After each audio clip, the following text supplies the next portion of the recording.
Hoy el tema que vamos a hablar se llama quemar las naves. Va a ser un buen tema y solamente vamos a pedirle al Señor que hable en nuestros corazones. Amén. Y también nosotros tener nuestros corazones abiertos, nuestras mentes abiertas. Amén. La palabra de Dios dice que tenemos que cambiar nuestra manera de pensar y no metiéndole cosas de filosofías extrañas, sino por medio de su palabra. Amén. No es nuestro corazón nada más, porque engañoso es esto, sino es aquí lo que tenemos que llenarnos de la palabra de Dios, cambiar nuestra manera de pensar. Vamos a leer Lucas 9:62 y dice la palabra de Dios en Lucas 9:62. Jesús le dijo: nadie que mire hacia atrás después de poner la mano en el arado es apto para el reino de Dios. ¿Sí? Vamos a orar.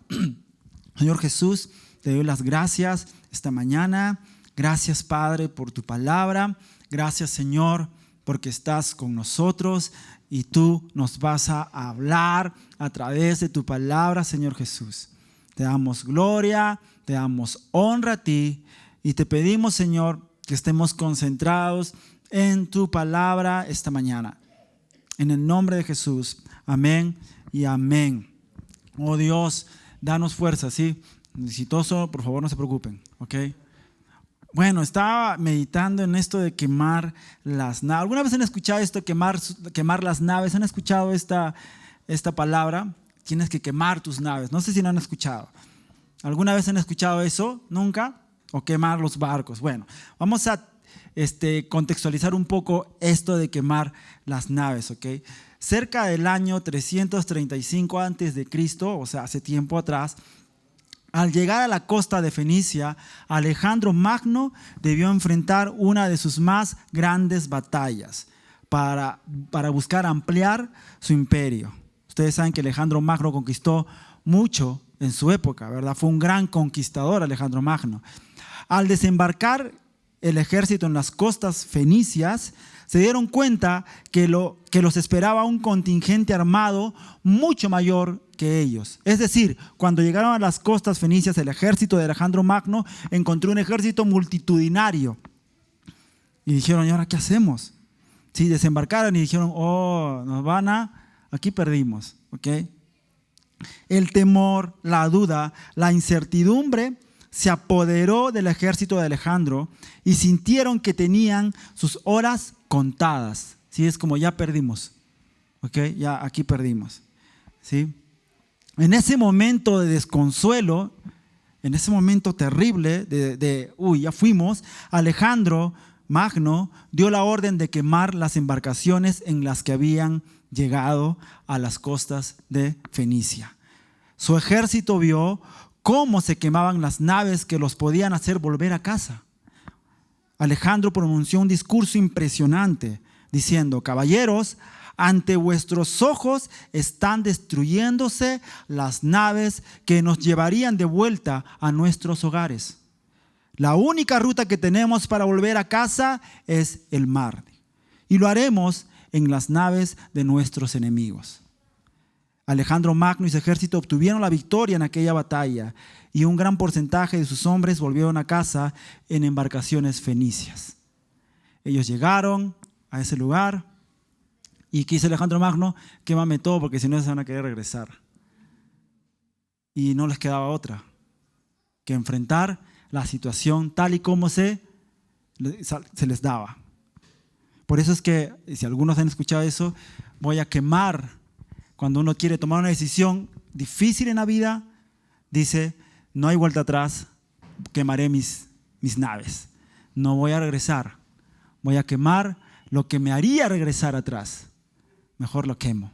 Es que se usa esta frase, ¿no? Obviamente tiene dos historias. Esta es es la más antigua que se cree. ¿De dónde nació esa? Quema tus naves, quema tus embarcaciones. Cuando tomes una decisión, no des vuelta atrás, sigue adelante. Ahora, tenemos que nosotros como iglesia entender qué significa seguir a Cristo. ¿Sí? ¿Qué es seguir a Cristo? Y el Señor Jesús, amados, realmente nuestro maestro es impresionante, ¿sí? Quiero que leamos Lucas 9, 57 y 58. Y dice la palabra de Dios: mientras seguían su camino, alguien le dijo: Señor, yo te seguiré a donde quiera que vayas. ¿Cuántos hemos dicho esto alguna vez? Y Señor, yo te voy a seguir a donde quieras. Úsame como quieras, donde quieras, cuando quieras. Señor, yo te seguiré a donde quiera que vayas. Jesús le dijo: sí, sígueme. Vamos, necesito a alguien como tú. ¿Qué le dijo? Las zorras tienen guaridas y las aves de los cielos tienen nidos, pero el Hijo del Hombre no tiene dónde recostar su cabeza. Que Jesús se pasó, ¿no?, para alentar a la gente a seguirlo, ¿no? ¿De verdad? O sea, él se acercó y le dijo: yo te voy a seguir a donde quiera que vayas. ¿Sí? Mira que las zorras tienen donde dormir, las aves también, pero el Hijo del Hombre no tiene dónde recostar su cabeza. ¿Quieres seguirme? No le dijo: no me sigas, pero se la puso difícil, ¿verdad? No es que dijo: ya ven, sí, vamos. Fue complicada la respuesta de Jesús. Era obvio, y escuchen esto, era obvio que habían muchas personas que al ver la fama de Jesús iban a querer seguirlo. Y alimentar a 5,000, ¿se imaginan eso? Oye, ese Jesús es lo máximo, ¿no? Yo quiero seguirlo, yo quiero eso, yo quiero esa fama, excelente. ¿Cuántos habrían visto los milagros de Jesús? Y en su corazón estaba eso, los milagros, la fama. ¡Wow! Yo quiero seguirte, quiero eso. Algunos, oye, mira Jesús con 5 panes y 2 peces, mira todo lo que hizo este Señor. Imagínate todos los que estaban ahí. Y eso no era algo que se veía todos los días. Eso no era algo que todos los días se veía milagros y milagros, pero de la mano de Jesús sí. Y ustedes saben que tanto era esto que Jesús tenía que salir de las ciudades porque era mucha la gente que lo seguía. O sea, Jesús era famoso, era muy famoso, ¿sí? Más famoso que, aunque en alguna época los Beatles dijeron de que ellos eran más famosos que Jesús, pero Jesús fue mucho más famoso que los Beatles. No, aunque ellos se atrevieron a decir que ellos habían sido más famosos que Jesús. Jesús era totalmente famoso. Era muy atractivo lo que rodeaba a Jesús. Pero Jesús quería ser totalmente sincero de lo que significaba seguirlo. Jesús no se andó con rodeos, no le dijo: sí, mira, si me sigues, yo después te puedo dar un pan y de ahí lo vas a reproducir a 10,000, ¿qué te parece? No hizo eso. Él fue muy sincero para poder ejemplificar, para poder decir lo que era seguirlo, ¿sí? Para que entiendan lo que significaba seguirlo. El caminar de Jesús era sencillo, trabajando siempre para hacer la voluntad de su Padre. Jesús trabajaba para hacer la voluntad de su Padre hasta el final, hasta cuando estaba en el Getsemaní. ¿Qué dijo? Hágase. Siempre el trabajo de maestro fue hacer la voluntad del Padre y no su voluntad. Siempre. El caminar de él era sencillo. Su ministerio siempre estaba en movimiento. Se movía de aquí, se movía para allá y los 12 lo seguían. Eran así. Por eso que les dijo: el Hijo del Hombre no tiene dónde poner su cabeza, porque era esto, el movimiento de Jesús era tremendo. No se quedaba en un solo lugar. No estaba perenne en un solo lugar. Entonces tenían un caminar sencillo. Y es más, cuando Jesús los manda a sus discípulos a predicar, ¿qué les dicen? ¿Lleven de todo? No, ¿verdad? Era sencillo el caminar de los discípulos. Entonces, la vida de Jesús, su ministerio, era de mucho trabajo. Mucho trabajo. Jesús estaba presentando una vida de total dependencia de Dios. No enfocado en lo material. No enfocado en los panes, en los peces. No enfocado en eso. Y quizá esta respuesta de Jesús de decirle: mira, las zorras tienen guarida, las aves del cielo tienen nidos. Quizá esta respuesta tan cruda de Jesús, tan sincera de él, hizo que este hombre desistiera un poco. Porque ustedes nos dicen, no me importa, yo te seguiré, no, yo te voy a seguir. No le dijo eso, ya no se habla más de este hombre. No se habla más. No hubo una afirmación de este hombre de aceptar las condiciones de Jesús. No dijo, igual te seguiré. No. Y aquí también vemos una excelente forma de cómo Jesús desnudaba las verdaderas intenciones del corazón de las personas. ¿Se dan cuenta? Jesús con esta pregunta iba hasta el interior del corazón de este hombre, que el ánimo para seguir a Jesús no era más que esa fama, el tener eso, el obtener esos milagros, el querer vivir eso. Entonces, aquí vemos una buena forma de cómo Jesús desnudaba esto en las personas. ¿Sí? Miren, hermanos, para seguir a Jesús, la puerta está ahí. Amén. Está ahí. Y las condiciones para seguirlo no han cambiado. También son las mismas. Si Jesús hoy le diríamos eso y estuviera frente a nosotros, nos dijera, oye, las aves del cielo tienen nido, las zorras tienen guarida, mas el Hijo del Hombre no tiene dónde recostar la cabeza. Su cabeza no tiene, vas a tener mucho trabajo, vas a tener mucho que hacer. ¿Estás dispuesto a seguirme? Y Jesús se mostraba sincero. Entonces, seguir a Jesús significa estar dispuestos a dejarlo todo y a perderlo todo. Amén. ¿Qué difícil? A dejarlo y a perderlo todo por seguirle. A vivir una vida haciendo la voluntad de Dios. Qué tremendo, ¿verdad? Porque a veces pensamos que no es que sea un valle de lágrimas el seguir a Jesús. No, pero es un caminar difícil. Amén. Aceptar su voluntad, ¿será fácil? Conté algo de esto el sábado en la mañana en el servicio de oración central de un amigo que fuimos a averiguar algo con él. Bueno, con mi esposa fuimos a averiguar unas cosas a una tienda de telecomunicaciones y él estaba ahí. Entramos y nos dijo, vengan, yo los atiendo. Y nos atendió y nos comenzó a contar toda su historia. Y yo estaba un poco incómodo, no por lo que me contaba, sino porque imagínense estar parados en una ventanilla, ¿no? Ahí como que, y él contándote, y sí, esto, y yo, no te van a llamar la atención, porque yo estoy esperando que te le llamen la atención, pero nadie le llamó la atención.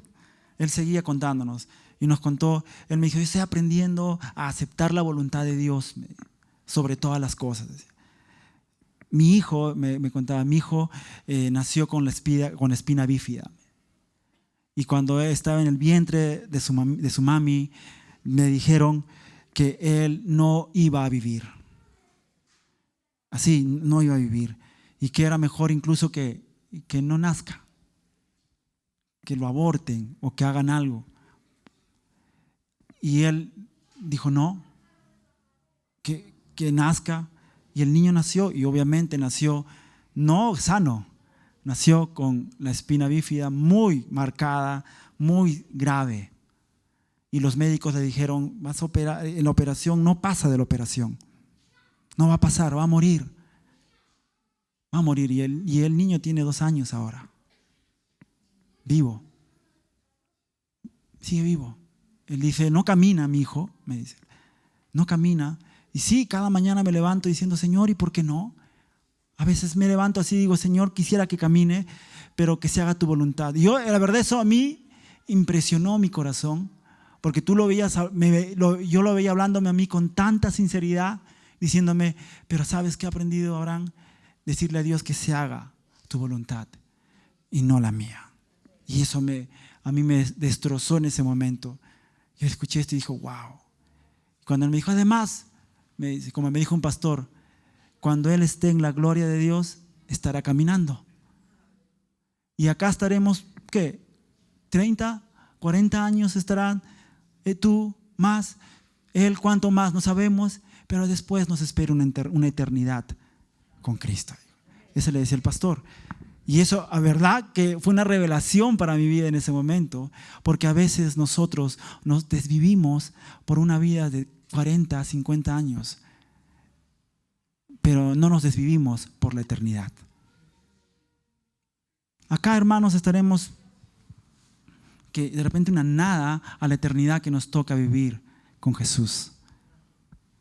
Y este pastor le decía a él, siembra en él, que él conozca de Cristo y que crezca para su reino y que conozca a Dios, porque para que lo veas allá arriba, para que lo veas allá. Lo que estemos acá, el tiempo que estemos en este lugar será corto, hermanos. Entonces, tenemos que estar dispuestos a seguirle haciendo su voluntad. Pero ¿saben qué? Siempre va a haber excusas perfectas. Siempre habrá excusas para decir cuando el Señor nos llame. Siempre tendremos excusas. Y quiero que leamos Lucas 9, 59, 61. Que dice la palabra de Dios. Justo después de esto dijo, y a otro le dijo, sígueme. Aquel le respondió, Señor, permíteme ir primero a enterrar a mi padre. Pero Jesús le dijo, deja que los muertos entierren a sus muertos. Tú ve y anuncia el reino de Dios. Otro también le dijo, Señor, yo te seguiré, pero antes déjame despedirme de los que están en mi casa. Todos pusieron excusas. Y Jesús, ¿cómo fue Jesús? ¿Cómo fueron sus respuestas? Deja que los muertos entierren a sus muertos. O sea, Jesús, de repente muchos de nosotros, si fuéramos delante de Él a pedirle, a presentarle nuestro caso, las palabras que Jesús nos dirían sería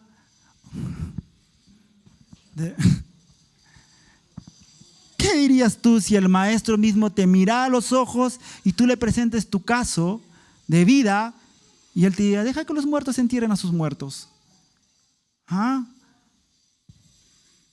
Qué tremendo, ¿verdad? Y a veces cuando escuchamos un consejo nos sentimos como que, ¿qué? Esto no viene de Dios. Y cuando vemos su palabra dice, wow, Señor, tú fuiste realmente duro. Y aquí encontramos dos respuestas diferentes. La primera era una gran excusa. ¿El enterrar a tu padre se consideraba algo sagrado? Sí. Era algo sagrado el enterrar al papá. Hasta ahora, ¿verdad? ¿Quién, si viene pastor, no voy a poder ir mañana y mi papá muerto, deja que los muertos entierren a sus muertos? No. Era obvio que no estaba muerto el papá de este señor en este momento, porque si no, no estuviera ahí, estuviera enterrándolo. No es que, Señor, me llamaron ahorita y mi papá ha muerto. No, simplemente estaba poniendo una excusa. Por tal razón, el papá no estaba muerto en ese momento, pero obviamente en algún momento iba a morir y iba a enterrarlo, ¿no? Pero él, ¿qué estaba diciendo aquí? Estaba diciendo, voy a esperar a que mi padre fallezca, lo entierre y luego podré seguirte. Voy a esperar, primero voy a vivir con mi papá, voy a esperar ahí, lo voy a enterrar, voy a esperar que muera, lo voy a enterrar y después te seguiré. Es decir, la fecha para seguir a Jesús de este hombre era indefinida. O sea, está bonito, Señor, está genial, pero primero haré lo mío. Primero mis proyectos, mis sueños, mis deseos, que se cumpla el deseo de mi corazón y luego te seguiré. Esa fue la respuesta de este hombre. Encontró la mejor excusa. Quizá esperando de Jesús, qué buen hijo que eres. Lo máximo, de verdad. Nunca había escuchado algo tan tremendo, ¿no? Qué tremendo hijo. Genial. ¿Le dijo eso? No. Le dijo, deja que los muertos entierren a sus muertos. Jesús da la respuesta al hombre, no prohibiéndole que entierre a su papá.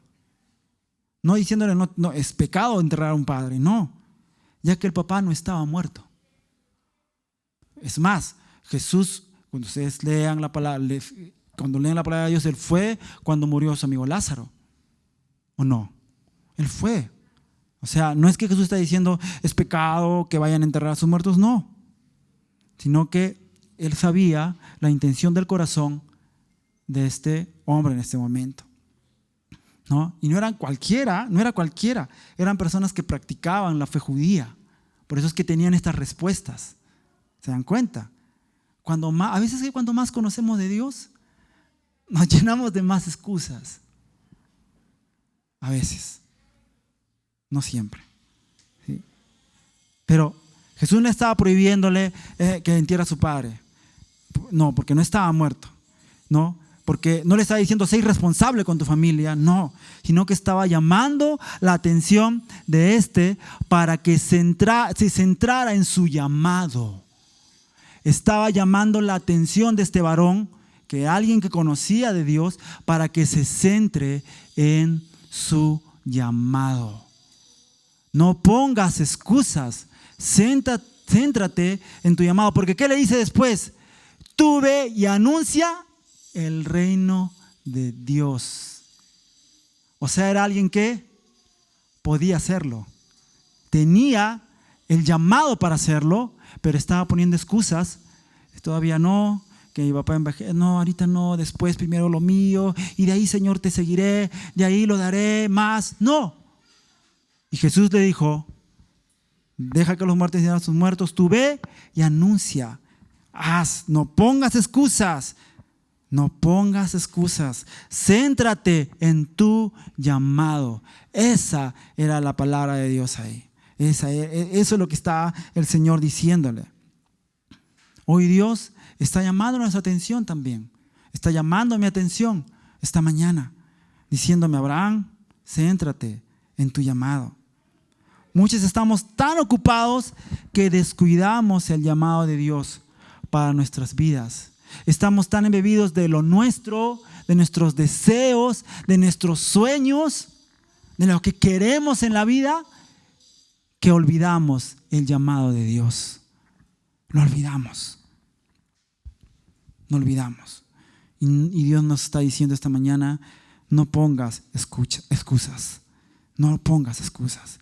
Debemos servirle y dejar que Él tome el control de todo.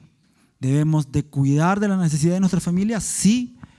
Debemos de cuidar de las necesidades de nuestras familias, sí. La Biblia dice que tenemos que proveer para nuestro hogar, dice la Biblia, pero sin descuidar nuestro llamado.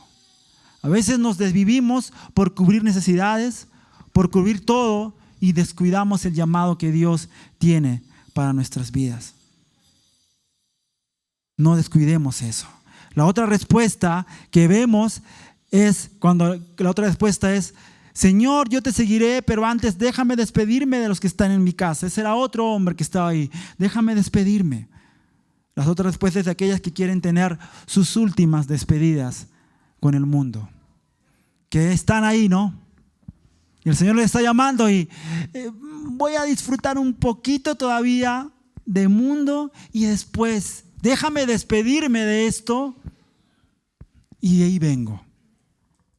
Déjame que voy a probar, estoy aquí en algo, todavía no lo puedo dejar, voy a despedirme y de ahí vengo y te sirvo. Está diciendo, déjame que me despida. No, voy a despedirme nomás. Está reconociendo que al seguir a Jesús es cosa seria. O sea, Señor, si yo te sigo tengo que dejarlo todo. Es cosa seria seguirte. Él estaba reconociendo, pero quiero primero despedirme. Porque cuando tú comienzas a seguir a Jesús, no hay vuelta atrás. Por eso sabía que despedirse tenía que dejarlo todo. Entonces, hermanos, hay que tener cuidado de esto. No vaya a ser que por ir al mundo a dar tu último adiós, te quedes ahí. Por ir a vivir un poco de lo que otros viven, de lo que el mundo vive, del pensamiento del mundo, de poder gozar un poco de eso, del pensamiento del mundo, te quedes ahí y olvides tu llamado. Es peligroso, porque este Señor le dice, yo sí quiero, pero primero quiero despedirme. Tengamos cuidado de esto. Tengamos cuidado. De repente tú dices, no he vivido la vida como otros la han vivido. Qué bueno, ¿no? Qué bueno que no hayas vivido mundo. Yo creo que es lo mejor. Pero de repente tú dices, pero yo quiero vivirlo. Quiero ver qué se siente esto. Un ratito y de ahí vengo, un comercial y regreso. Y después no vaya a ser que te quedes atrapado ahí y olvidar tu llamado. Qué triste sería eso. Qué triste sería que olvides que por ir a despedirte te quedes y olvides tu llamado. Hermanos, por eso debemos de quemar nuestras naves. Todo eso que nos da cierta esperanza del pasado, es mejor echarle gasolina y fósforo, que se prenda y que desaparezca. Es lo mejor. Aunque quizás sea lo que tú dices, no, pero no lo hagas, mira cuántos son, nos van a derrotar. Tranquilo, el Señor está contigo. El pasado no sirve. ¿Y qué dice Lucas 9:62? Jesús le dijo, nadie que mire hacia atrás después de poner la mano en el arado es apto para el reino de Dios. Nadie que mira hacia atrás después de poner la mano en el arado es apto para el reino de Dios. Y Jesús fue bien contundente, ¿verdad? Nadie. No dijo, alguno. No dijo, mira, hay que revisar su vida, de repente puede ser él, lo veo que más o menos está sirviendo aquí. No. Dijo, nadie. Jesús fue así. Nadie que mire hacia atrás después de haber aceptado el llamado, después de haber aceptado la responsabilidad de un llamado, nadie que está, a ver qué bonito, ay mira, es digno de ser apto del reino de Dios. ¿Saben? Para que un agricultor de esos días mantenga los surcos rectos, porque en esa época no había tractores, ¿no? ¿O sí había? No, ¿verdad? Yo no creo, que no había eso. Para que un agricultor de esos días mantenga los surcos rectos al arar, debía enfocarse en un objeto delante, como un árbol, ¿no? Un objeto delante, y debería, además, debía concentrarse en eso y seguir sin mirar a otro lado, siempre mirando de frente a ese punto. Tenía que estar concentrado en eso, porque si comenzaba a quitar la mirada de al frente y se distraía viendo a los lados, por ahí algo que le llama la atención, ¿sí? Iban a hacerle los surcos todo chuecos, torcidos, y la tierra no iba a quedar a punto para una siembra. O sea, no iba a servir su trabajo. Por eso es que Jesús dice, hey, mira, qué crudo Jesús, qué crudo, ¿no? Mira, hijo, si tú, como estás, me vas a hacer los surcos así, ¿ok? No me sirves para el reino. Así fue Jesús. O sea, mira, yo estoy acá, Jesús, bueno, yo soy Jesús, sino Jesús decía, yo estoy acá, sígueme a mí y no te vas a torcer. Si tú desvías tu mirada, te vas a torcer y los surcos no me sirven así. Eso decía Jesús. Ese surco no me sirve para sembrar. No me sirve, hijo, así que no eres apto para el reino. Yo estaba conversando con Sabrina hace un rato en la mañana. Yo he trabajado un día, cuando era adolescente en la chacra, un día en mis vacaciones, ¿sí? de adolescente. Me aventuré a ir a la chacra, a recoger maleza de un amigo de la iglesia. Me acuerdo de que fuimos a las 5 de la mañana, creo, nos citó el tío de este amigo y él me decía, sí, ganamos plata en esto. Y yo, vaya, genial, vamos pues, ¿no? Me acuerdo que fui con mi bicicleta, todo chévere a la chacra y comenzamos. Y la verdad que dije, ¿en qué me metí, Señor? Dije, porque había barro, había insectos, había de todo. Era difícil, ¿no? Y creo que me pagaron porque, de pena, ¿no? Porque los que realmente habían trabajado ahí, yo veía que iban, venían, y yo en el surco estaba, creo que no terminé, ni llegué a 2 a hacer, creo. Y terminé como si hubiera hecho un trabajo, era adolescente, ¿no? Matadazo, ¿no? Y al final creo que mis papás me dijeron que ya no vaya al día siguiente, porque creo que yo quería dinero, ¿no? ¿A qué adolescente no le gusta tener plata, verdad? Y yo quería ganarme mi dinero, ¿no? Pero creo que mis papás ya no me dejaron porque, imagino que había llegado todo sucio, no me acuerdo bien, era adolescente, pero sí, yo imagino que había llegado todo sucio, ¿no? Y ya quería parar eso, de verdad, o sea, dije también no más, creo. Pero, o sea, el que siembra la tierra sabe lo que necesita para sembrarla. Y el Maestro, Jesús, sabe qué necesita para que dé fruto el trabajo de nuestras vidas. Es por eso que nos dice, mira, no me va a servir si miras.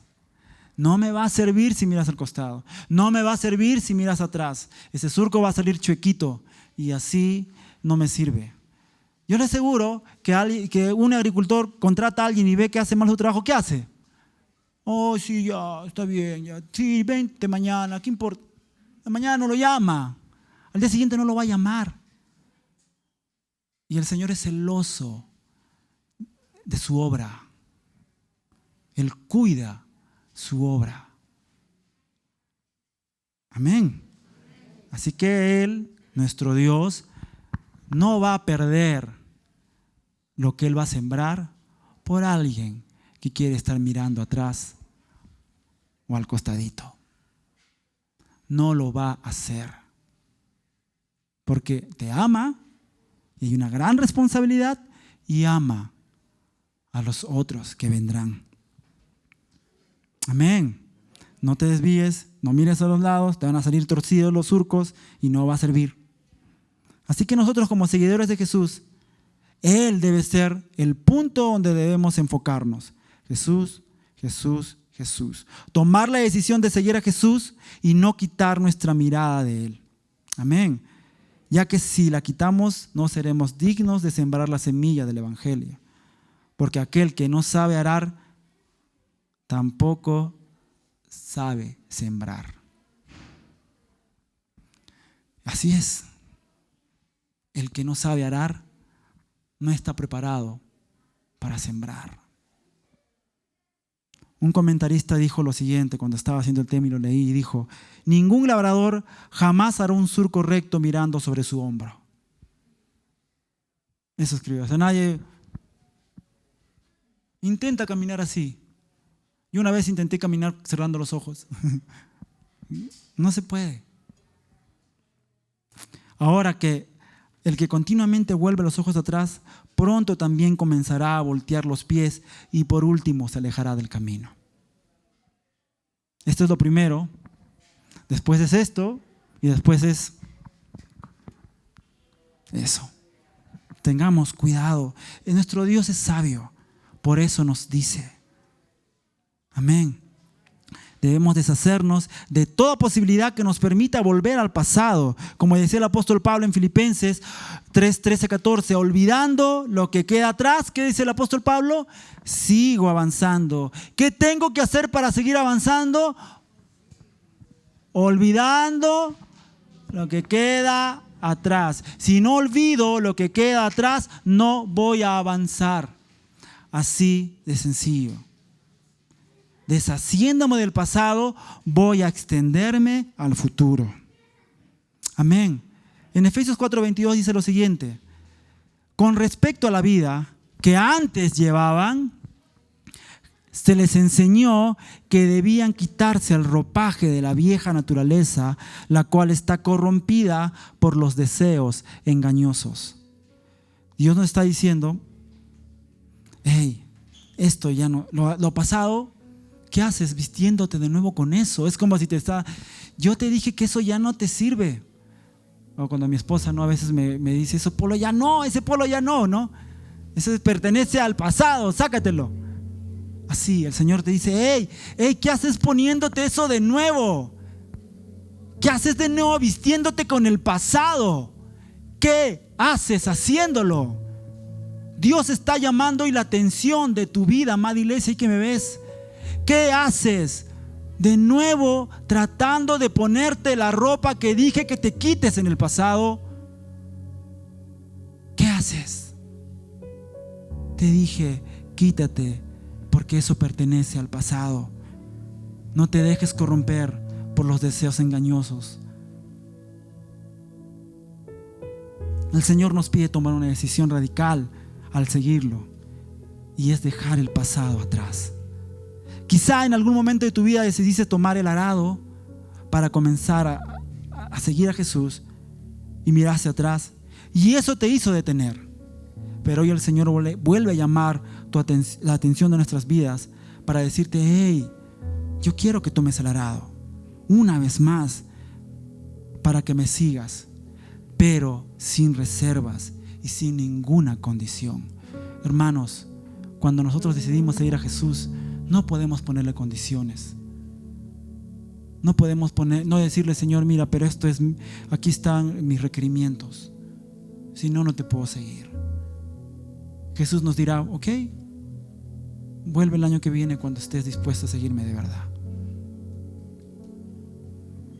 Desecha todo aquello que te hace mirar hacia atrás. Identifica toda opción que te podría hacer mirar hacia atrás y quema todas esas naves. Dios está hablando hoy a tu vida, amado hermano. Está hablando a mi vida, diciéndome: Abraham, identifica esas cosas, Abraham, que tú sabes que te pueden hacer volver atrás. Quémalas, Abraham, quémalas. No te sirve. No será nada fácil. Habrá batallas que pelear. Señor, pero esto me hace recordar. Quémalo. Señor, pero esto me puede hacer volver. Quémalo. Pero mira todo lo que es difícil seguirte. Así es, pero yo estoy contigo. Nada será fácil. Habrá batallas que pelear. Pero lo extraordinario, ¿saben qué es cuando uno decide seguir a Jesús realmente? ¿Saben qué es lo extraordinario? Que Él pelea la batalla por nosotros. Amén. Él pelea la batalla por nosotros. Y Él nos dice esta mañana, amada iglesia, Él nos dice esta mañana: si tú estás dispuesto a hacerlo, hijo, a quemar todo el pasado, no te preocupes. Yo voy a pelear contigo la batalla. No estarás solo. No estás solo. Yo pelearé contigo. Amados, yo le dije: Señor, yo no quiero pelear solo. Yo no quiero seguir mi camino, Padre. Me estaba meditando en ese Señor, no permitas que mire atrás. No permitas, Señor. Y quiero orar un momento con ustedes. Señor Jesús, no permitas que miremos atrás. Quizá hay situaciones en tu vida que yo no sé de verdad. Solo tú sabes. Pero hay cosas que el Señor está pidiéndote que dejes. Quizá esas entradas por internet nocturnas. Quizá esas cosas que tú te estás permitiendo y el Señor te está diciendo: hijo, no te permitas ni un poquito de algo, porque vas a errar en ese surco. Él nos ama y Él está llamando la atención de nosotros. Señor, yo no sé si tú puedes levantar tus manos esta mañana y decirle: Dios, yo quiero seguirte sin reservas. Si tú realmente en tu corazón está: Dios, no es fácil, Dios, tú lo sabes, Padre, tú conoces mi corazón, pero Señor, yo sé que tú me vas a ayudar. Y hoy levanta tus manos y dile: Señor, yo quiero seguirte sin reservas, sin condiciones. Ayúdame, porque tú me conoces. Tú me conoces. Ayúdame. Oh Dios, yo te doy las gracias esta mañana. Gracias por tu palabra. Gracias, Dios. porque hoy podemos decidir seguirte de verdad. Y estarás tú ahí prometiéndonos que pelearás la batalla con nosotros. Amén. Le damos un fuerte aplauso a nuestro Dios, iglesia.